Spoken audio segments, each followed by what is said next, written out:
Nou, een van die probleme wat ons mens baie beleef is dat ons hoor die goed, dan sê okay, het maak sin. Nee, okay, ek het dit in my kop. Dan dink ons verstaan dit en ons hoef niks verder te doen nie. As ek sê ons moet gaan neerskryf, is daar 'n spesifieke doel daarmee.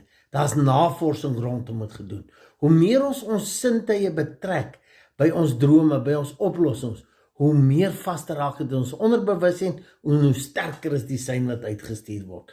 So met ander woorde, as jy iets skryf, dan is dit nie net jy dink daaroor nie, jy dink dit, jy sien dit terwyl jy dit skryf, jy voel dit met jou pen, jy praat dit, so jy hoor dit. So al jou sintuie, baie meer van jou sintuie word betrek as jy dit neerskryf. So asseblief, moenie nou net hierdie goed hoor en sê, alright Henny, ons hoor jou, ons sal dit nog doen nie, maar ag ek verstaan dit maar nie.